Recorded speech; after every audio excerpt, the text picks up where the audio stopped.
রবিবারে দুপুর মানেই গরম গরম ভাত আর চিকেনের লাল লাল ঝোল। এর স্বাদেই লুকিয়ে থাকে ছুটির আনন্দ। তো চলো, প্রথমে আমি এখানে 1 কিলো চিকেনের মধ্যে নুন হলুদ দিয়ে মাখিয়ে কিছুক্ষণ রেখে দেবো। এবার একটা কড়াইয়ের মধ্যে নিয়ে নিয়েছি 4 থেকে 5টে পেঁয়াজ, কয়েকটা রসুন আর 2 থেকে 3টে টমেটো ভেজে নিয়ে পেস্ট করে নিয়েছি। এবার ওই কড়াইয়ের মধ্যে দিয়ে দিয়েছি সর্ষের তেল, গোটা গরম মশলা, তেজপাতা দিয়ে ওই পেস্ট করা মশলাটা দিয়ে দেবো। তারপর খানিকক্ষণ কষে নেব। তারপর দিয়ে দেবো ম্যারিনেট করা চিকেনটাও মশলার মধ্যে ভালোভাবে কষে নেব। এবার ঢাকা দিয়ে দেবো। এরপরে দিয়ে দিচ্ছি আদা কাঁচা লঙ্কা বাটা,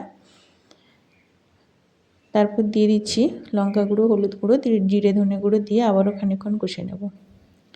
এবার দিয়ে দেবো কিছুটা ভেজে রাখা আলুটা দিয়ে ভালোভাবে মিশিয়ে নেব।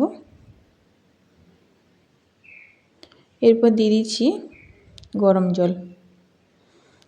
জল পরিমাণ মতো দিয়ে মিডিয়াম আঁচে 8 থেকে 10 মিনিট ফুটিয়ে নেব।